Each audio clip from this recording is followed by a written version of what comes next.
बात कर लेते हैं सेहत और फिटनेस के हवाले से। तो एक मशहूर मकूला है जो हमने सबने सुना होगा, an apple a day keeps the doctor away. मतलब रोजाना आप लोग एक सेब खाएं और डॉक्टर से दूर रहें। और अब इस बात को जो है ना साइंस भी काफी हद तक मानती है। और सेब एक ऐसा जादुई फल है जो एंटीऑक्सीडेंट्स, विटामिन और फाइबर और दीगर ग़िज़ाई अज्जा से भरपूर होता है। और एक हालिया तिब्बी तहकीक के मुताबिक सेब में मौजूद जो विटामिन सी है वो बीमारियां फैलाने वाले जरासीम के खिलाफ जिस्मानी मुदाफ़त को बढ़ाने में भी मदद देता है, और जिससे नमूनिया समेत कई मुख्तलिफ बीमारियां हैं उससे बचने में हमें मदद मिलती है। तो सेब की दुनिया भर में 7,500 से ज़ायद इक़साम दस्तयाब है।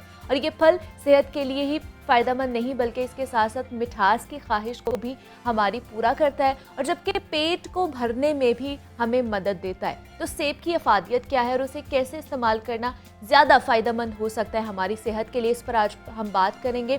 और इसके साथ एक अहम इशू है कि अक्सर ख़वातीन को दरपेश होता है, वो है मसल्स का फ्रीज़ हो जाना या मसल्स पेन होना, जिसकी वजह से असाबी तनाव बढ़ने के जो चांसेस है वो ज़्यादा हो जाते हैं। तो ख़वातीन अपने मसल्स को कैसे मजबूत बनाएं, अपनी डाइट में क्या क्या चीज़ें जो है उनको इंक्लूड करें जिससे हमारी सेहत जो है अच्छी हो सकती है। तो इस पर आज हम बात करेंगे। हमारे साथ इस वक्त मौजूद हैं सारा फारूकी है, क्लिनिकल न्यूट्रिशनिस्ट हैं। सारा, मैं आपको खुश आमदीद कहती हूँ। जागो लाहौर में कैसी हैं आप? अल्लाह का शुक्र, आप कैसी हैं?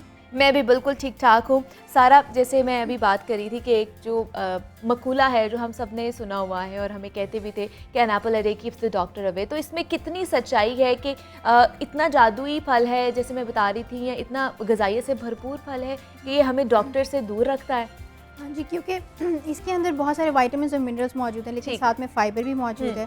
इसमें जो सबसे इंपॉर्टेंट चीज़ है, आपका इम्यून सिस्टम स्ट्रॉन्ग करने में बहुत हेल्पफुल होता है। इसके अगर आप देखें, एप्पल हमेशा पूरा खाना चाहिए। उसके जो स्किन के साथ अगर आप खाते हैं, जो स्किन के ऊपर जो एक्चुअली उसके ऊपर जो फ्लेवोनॉइड्स मौजूद है वो आपके जिसे कहते हैं इम्यून सिस्टम को स्ट्रॉन्ग करने में हेल्पफुल साबित होते हैं। अच्छा। तो कोशिश करें कि पूरा एप्पल खाएं जब भी आप इनटेक करें, तो इससे यह है कि आपको सारे विटामिन्स और मिनरल्स भी उससे मिलेंगे, आपकी इम्यूनिटी भी आपकी स्ट्रांग होगी, डाइजेस्टिव इश्यूज भी आपके जो हैं वो केटर हो जाते हैं। तो मतलब जो लोग छिलका उतार के खाते हैं तो फिर वो क्या क्या चीज़ों से महरूम हो जाते हैं, कौन सी न्यूट्रिएंट से महरूम हो जाते हैं? बेसिकली तो उसमें स्किन के ऊपर जो मैंने आपको बताया कि जो लेयर मौजूद है वो आपकी इम्यून सिस्टम को स्ट्रांग करती है। ठीक है। तो अगर आप वो नहीं भी ले रहे हैं तो आपको फाइबर उससे फिर भी मिलेगा, उसके अंदर सॉल्युबल फाइबर्स मौजूद होते हैं।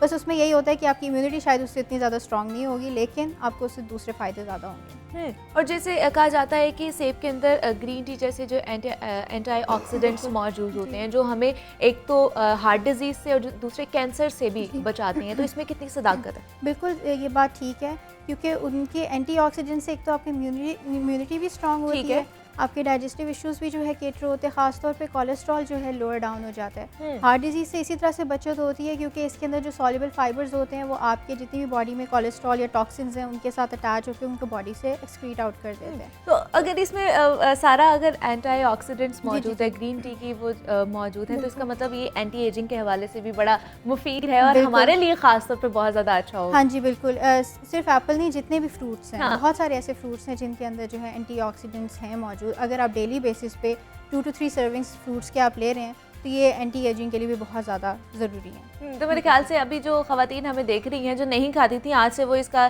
जो है ना भरपूर फ़ायदा उठाने वाली हैं और खाने वाली हैं। दूसरा, इसकी टाइमिंग के हवाले से अगर बात की जाए तो टाइमिंग क्या होनी चाहिए और किस तरह खाना चाहिए? बहुत से लोग ऊपर जो है नमक मिर्च डालकर भी खाते हैं, कुछ और भी चीज़ें डाल के, चाट मसाला भी डाल के खाते हैं, तो क्या उसकी न्यूट्रिएंट वैल्यूज़ जो है वो कम हो जाती है? नहीं, उससे कम नहीं होती। आप अगर जिस तरह से भी लेना चाहते हैं आप ले सकते हैं। आप डे टाइम में लें वो ज़्यादा बेहतर है, क्योंकि शाम होते होते आपका जिसे कहते हैं कि मेटाबॉलिज्म थोड़ा सा स्लो हो जाता है। तो कोशिश करें कि डे टाइम में जैसे ब्रेकफास्ट के बाद ले लें या लंच के बाद ले लें, या फिर आप कोशिश ये करें जब आपका मेन मील है उससे या तो आधा 1 घंटा पहले या फिर 1 घंटे के बाद आप उसका जो है इनटेक कर सकते हैं। लेकिन फिर इसकी क्वांटिटी कितनी होनी चाहिए अगर हमने खाना है तो? एप्पल दिन में आप 2 ले सकते हैं, कोशिश करें। उसकी एक रीज़न ये है कि हमारे पास ऑप्शंस ज़्यादा नहीं होती हैं, एक दिन में आपको 2 to 3 सर्विंग्स फ्रूट्स की लेनी है। अच्छा। तो कोशिश करें कि सिर्फ एप्पल से ही ना उससे गुजारा करें, आप दूसरे फ्रूट्स भी इंक्लूड करें।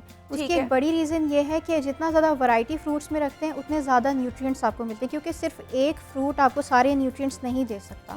हर जिसे कहते हैं फ्रूट में एक स्पेसिफिक किस्म के न्यूट्रिएंट्स मौजूद हैं, विटामिन्स मिनरल्स मौजूद हैं, तो जितनी आप वैरायटी रखेंगे उतने ज़्यादा आपको न्यूट्रिएंट्स मिलेंगे।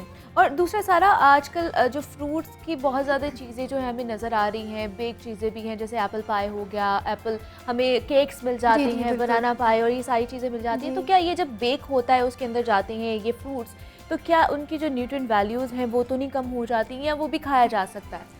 अगर आप सिर्फ एप्पल को बेक कर रहे हैं, एक होता है वो ड्राइड एप्पल जो आप यूज़ करते हैं वो आप ले सकते हैं, लेकिन वो बहुत कॉन्सेंट्रेटेड फॉर्म ऑफ शुगर हो जाएगा।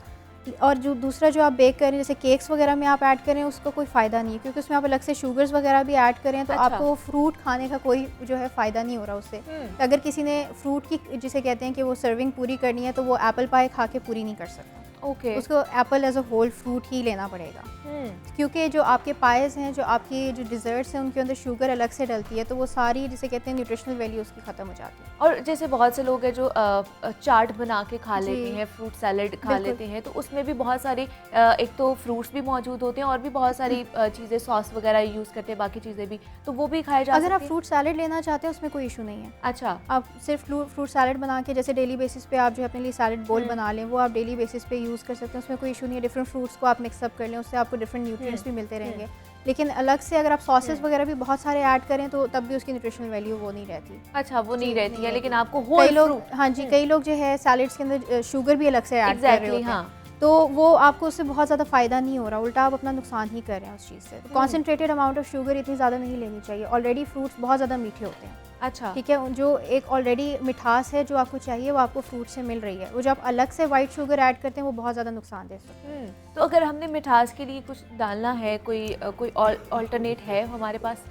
नहीं, सैलेड में या फ्रूट्स के लिए कोई भी आपको अलग से मिठास ऐड करने की ज़रूरत मतलब वो फ्रूट्स की ही इतनी शुगर होती है कि हमें वो इनफ हो सकता है। हाँ जी, अब अगर एप्पल की ही बात की जाए, एप्पल में इतनी ज़्यादा मिठास होती है, अगर आप उसका ही डेली बेस पे इंटेक करें तो आपकी वो क्रेविंग जो मिठास की होती है वो पूरी हो जाती है। वो पूरी हो जाती है। और आजकल हम देख रहे हैं सारा कि मार्केट में बहुत सारी चीज़ें जो है, जैसे एप्पल चिप्स हो गए, बनाना चिप्स हो गए, जिनको बेक करके खाया जाता है एज एन चिप्स के तौर पर, जो डाइट कॉन्शियस होते हैं, तो वो भी खा सकते हैं बिल्कुल। वो ड्राइड एप्पल होता है या ड्राइड बनाना होता है जिसमें मिठास की जो कॉन्सेंट्रेशन वो इंक्रीज़ हो जाती है ज़रा। बेक होने के बाद, ड्राई होने के बाद जो मिठास की कॉन्सेंट्रेशन है वो थोड़ी बढ़ जाती है ताकि आपको स्वीट टेस्ट आए और आप उसे एंजॉय करें, लेकिन उसकी न्यूट्रिशनल वैल्यू रहती है। अच्छा, हाँ जी, आप मतलब वो ठीक है, हमारी सेहत के लिए ख़राब तो नहीं है। नहीं, आप ले सकते हैं।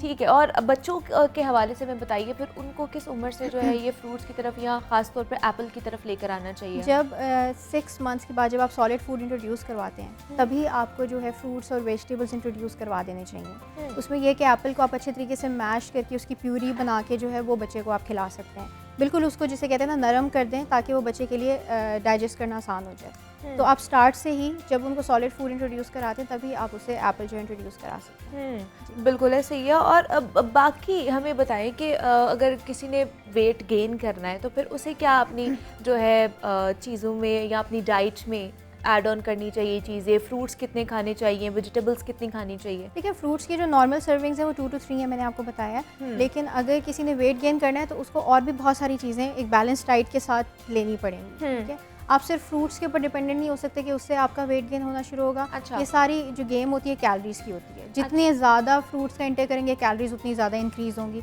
लेकिन उसके साथ साथ शुगर की कॉन्सेंट्रेशन भी इंक्रीज़ होगी, तो आपका जो ब्लड में जो शुगर है वो उसकी कॉन्सेंट्रेशन भी कॉन्स्टेंटली फ्लक्चुएट होती रहेगी। तो बेहतर यही है कि जितनी आपको सर्विंग्स दी गई हैं 2 to 3 सर्विंग्स आर इनफ। आप उसको उसमें ज़रूरी नहीं आपने पूरा फ्रूट ही खाना है, आप मिल्क शेक बना के भी पी सकते हैं। अच्छा, आप एप्पल शेक बना के पी लें या बनाना शेक बना के पी लें, उससे भी जो है हेल्पफुल होता है, कैलोरीज इंक्रीज़ होती हैं तो आपका वेट गेन